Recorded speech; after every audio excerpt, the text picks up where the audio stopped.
Olá, povo da Umbanda! Estamos aqui começando mais um episódio do podcast Alma de Poeta. Primeiramente, eu quero agradecer a todos vocês pelo carinho que vocês têm em ouvir cada episódio. Agradeço imensamente as mensagens que vocês têm enviado e eu tento responder a todas elas com o máximo de respeito e atenção. Eu espero que esse podcast esteja pelo menos contribuindo para deixar o dia de vocês um pouco melhor. Meu nome é Evandro Tanaka, eu sou médium umbandista, e nesse podcast a gente fala sobre Umbanda, espiritualidade, mediunidade, e a gente fala também sobre as poesias que eu recebo do Pai Antônio.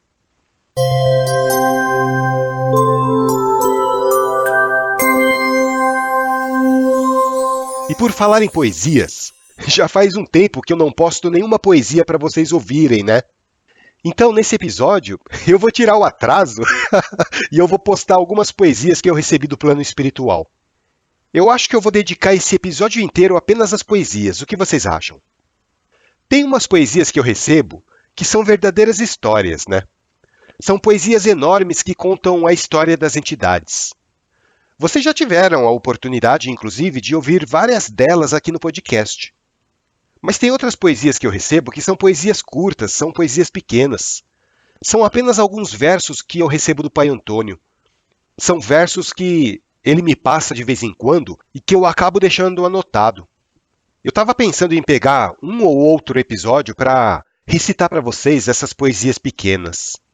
São poesias que não tomam muito tempo, então eu acho até que dá para gravar várias delas num único episódio.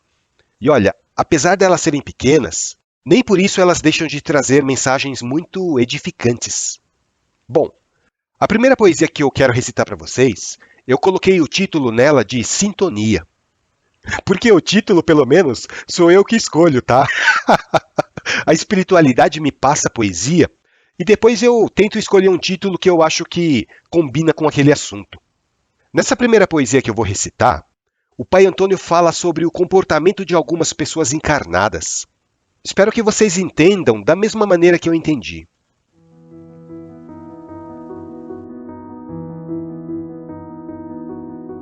Às vezes a mente perturbada provoca armadilhas e ciladas, deixando os filhos desesperados, de coração triste e angustiados.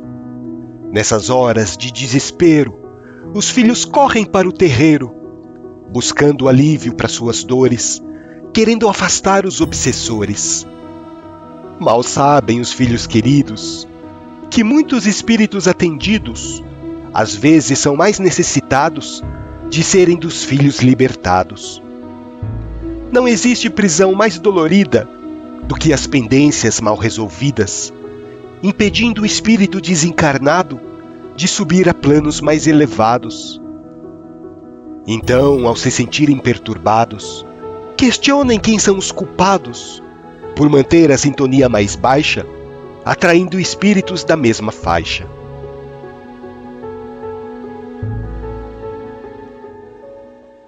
Eu não sei se vocês perceberam, mas o que me chamou muito a atenção nessa poesia foi a advertência que o Pai Antônio deu com relação aos vínculos espirituais que nós mesmos criamos com os espíritos desencarnados, né?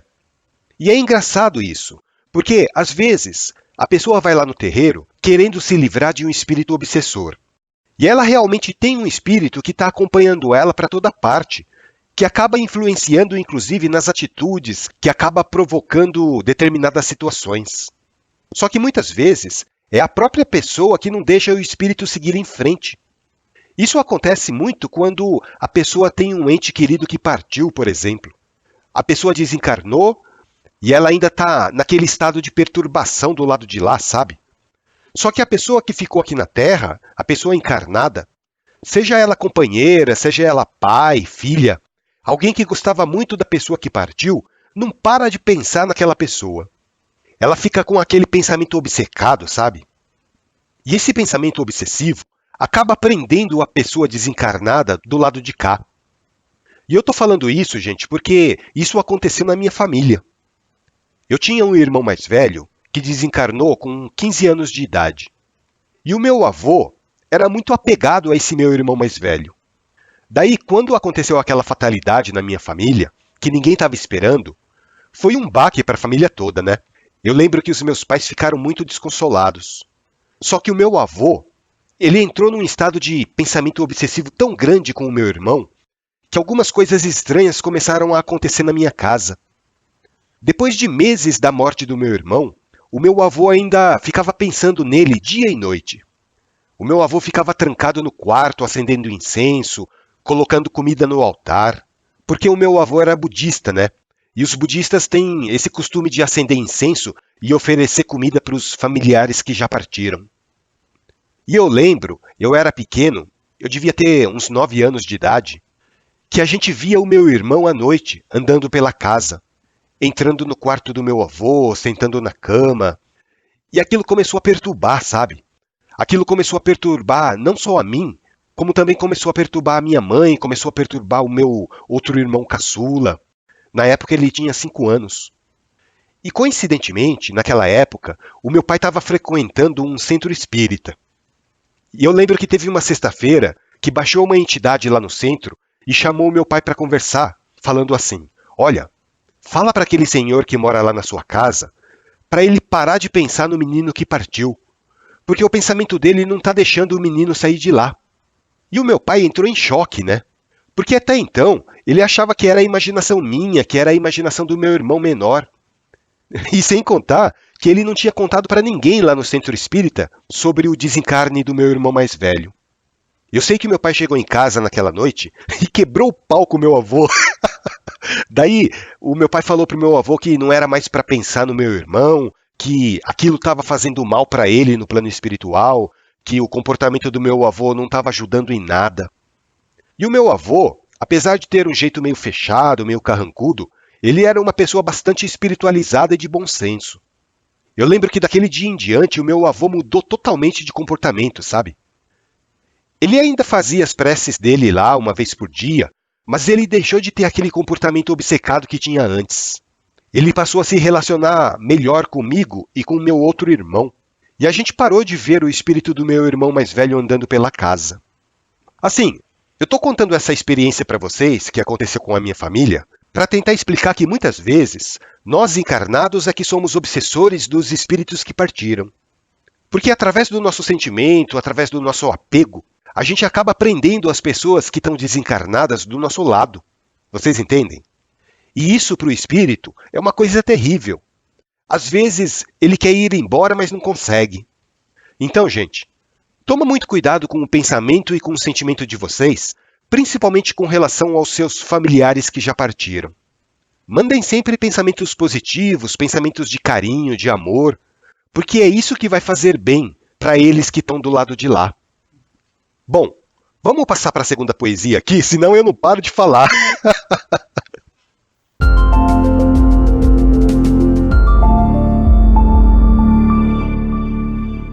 Essa segunda poesia fala sobre uma palavra que tem 6 letrinhas. Vamos ver se vocês adivinham que palavra é essa antes de chegar no final da poesia, tá?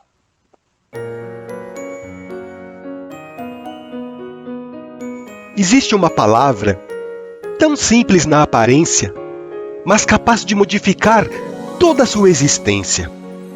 Palavra irmã do amor e prima da compaixão, que traz alegria na vida e alívio no coração. Existe uma palavra tão singela, tão bonita, bela quando é falada e linda quando é escrita.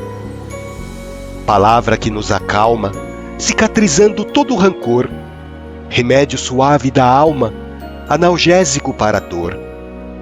São apenas 6 letrinhas que brilham em profusão, em um sentimento sublime, quando pedimos perdão. Não é bonitinha essa poesia? E quanta verdade que o Pai Antônio colocou nesses versos, né? Logo no início, o Pai Antônio fala que o sentimento de perdão é capaz de transformar toda a sua existência. O sentimento de perdão é capaz de mudar o nosso futuro, gente. E eu não estou falando de pedir perdão, eu estou falando de perdoar. Porque o perdão também é uma forma de caridade, né? O perdão é uma forma da gente demonstrar compaixão pela outra pessoa. E o perdão traz um alívio muito grande para o coração. Não apenas para a pessoa que recebe o perdão, mas principalmente para a pessoa que perdoa. Como a poesia fala, o perdão tem a capacidade de cicatrizar toda a mágoa, todo o rancor, toda a revolta que possa existir na nossa alma. O perdão é um analgésico para a nossa dor. Vocês já ouviram a história de Gandhi? Do Mahatma Gandhi? Teve uma vez que um repórter chegou para ele e perguntou assim: Gandhi, quantas vezes você já perdoou alguém nessa vida? Daí o Gandhi virou para ele e falou assim: nenhuma. E o repórter arregalou os olhos, né? Mas como assim? Você é uma pessoa tão espiritualizada e nunca perdoou ninguém? Daí o Gandhi serenamente respondeu: sim, eu nunca perdoei ninguém, porque eu nunca me senti ofendido ao ponto de ter que perdoar. Não é lindo esse ensinamento? Eu não perdoo você porque não me senti ofendido. Que grandeza desse espírito de pensar assim, não é verdade? E vamos lá, vamos para a terceira poesia de hoje.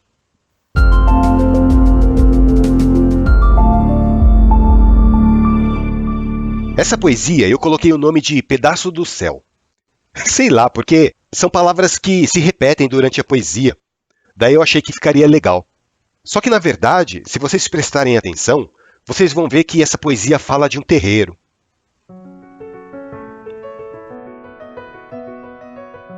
Existe um pedaço do céu, perdido num bairro afastado, uma pintura viva de pincel, feita por anjos iluminados. Na entrada tem uma cruz, refletindo o amor do Cristo. Quanto mais vejo aquela luz, mais no caminho persisto. Existe um pedaço do céu, entre um portão e um muro. É a minha casa, o meu quartel, onde eu me sinto seguro. Lugar feito de simplicidade, carinhos e muitos abraços, onde brilha a felicidade do amor que habita o espaço. Existe um pedaço do céu, escondido entre velhos tijolos, onde os anjos em carrossel se deslocam até o solo. Nesse cantinho cheio de amor, a bondade vem e se instala. Os meus dias se enchem de cor em um lugar chamado senzala.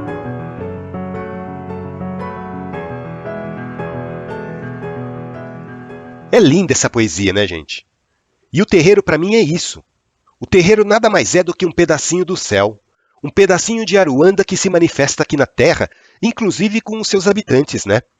Preto Velho, Caboclo, Herê, Baiano, Boiadeiro.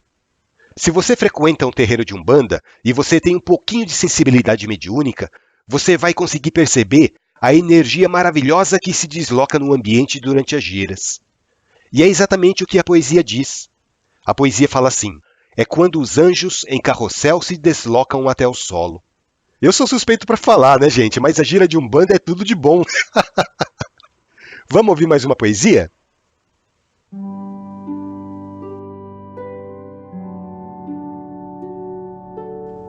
Quando o negro trabalha na Umbanda, as pessoas vêm logo perguntar: Preto Velho, se tu quebra demandas, por que não vem me ajudar?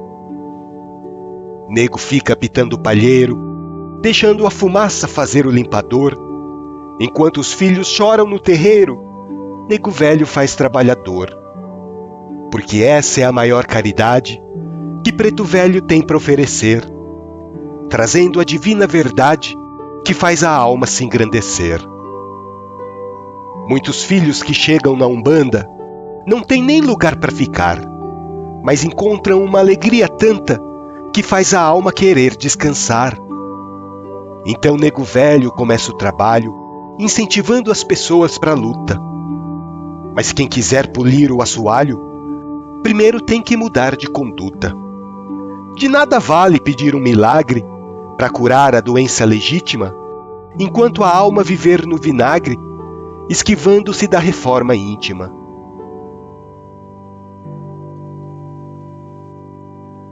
Essa poesia que o Pai Antônio passou serve como um alerta para as pessoas que vão no terreiro apenas para pedir ajuda. Porque tem muita gente que pensa que terreiro só serve para isso, né, gente? Para melhorar a vida delas. E realmente o terreiro vai melhorar a vida delas, mas não do jeito que elas estão pensando. Porque o terreiro vai melhorar a vida delas como espírito, e não para deixar a vida material mais confortável. O conforto da matéria é o que menos interessa para os nossos guias espirituais. O que eles querem realmente é que a gente cresça, que a gente se fortaleça. E para isso, eles não medem esforços, né?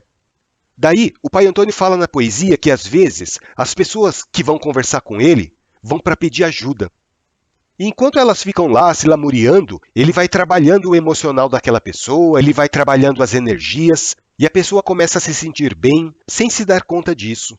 Porque a verdadeira caridade não é dar o peixe, mas sim ensinar a pessoa a pescar. É lógico que no começo a pessoa está tão mal que ela precisa de uma ajuda externa, né? Ela precisa de um empurrão inicial. Mas depois que as entidades tratam aquela pessoa e reequilibram ela, o que elas incentivam é que a pessoa parta para a luta. Só que para isso, a pessoa tem que mudar a sua conduta perante a vida e perante ela mesma. E essa é a parte mais difícil. Essa é a parte que as entidades não podem fazer nada para ajudar, a não ser aconselhar a pessoa da melhor maneira possível. E o final da poesia é muito bonito, né, gente? Serve para aquelas pessoas que vão no terreiro para pedir para as entidades curar ela de alguma enfermidade. O Pai Antônio fala assim: de nada vale pedir um milagre para curar uma doença legítima, enquanto a alma estiver no vinagre e se esquivar da reforma íntima. E é isso. Você quer ter um corpo saudável? Então você precisa primeiro ter a sua alma saudável. E a gente consegue isso apenas com uma reforma íntima, com uma reforma profunda nas nossas atitudes, nas nossas condutas, nos nossos pensamentos, nos nossos sentimentos. Bom, gente, eu tinha separado mais umas poesias aqui para falar, mas eu acho que eu vou deixar para os próximos episódios. Eu, pelo menos, já tenho bastante material aqui para refletir sobre o episódio de hoje. Hoje eu recebi uma mensagem da Ívila que eu achei muito engraçado. É que às vezes eu pergunto nos episódios se vocês gostam das poesias do Pai Antônio, né? Daí a Ívila escreveu um e-mail para mim falando assim: eu detesto poesia. Eu acho uma canseira, mas as poesias do Pai Antônio são contos, são verdades, são fatos que aconteceram e que trazem tanto conhecimento que eu adoro. Nossa, eu dei muita risada com esse comentário dela. Um grande abraço para você, minha irmã. Desculpa ter falado assim da sua mensagem tão de repente, mas é que coincidiu de eu estar gravando esse episódio e receber o seu e-mail. E justamente esse episódio que eu só falei de poesia. Muito obrigado, Ívila, por ter entrado em contato. E olha, a sua sugestão está anotada, viu? Eu vou pensar com muito carinho num jeito de formatar essa sua ideia de uma maneira bem legal. E se vocês que estão ouvindo não sabem do que eu estou falando, é porque não é para saber mesmo. É surpresa. Então, hoje a gente fica por aqui. Obrigado pela companhia e não deixem de ouvir os outros episódios do Alma de Poeta. Nós estamos na sua plataforma de áudio preferida. Se você ouve o Spotify, ou Deezer, ou Amazon Music, ou então se você acessa o Google Podcast, o Apple Podcast, o YouTube, procura lá pelo Alma de Poeta. Ou então, se você preferir, pode acessar o nosso site, almadepoeta.com.br. Lá você vai encontrar todos os episódios e vai poder ainda mandar uma mensagem para mim. Um grande abraço para vocês, fiquem com Deus e até o nosso próximo encontro.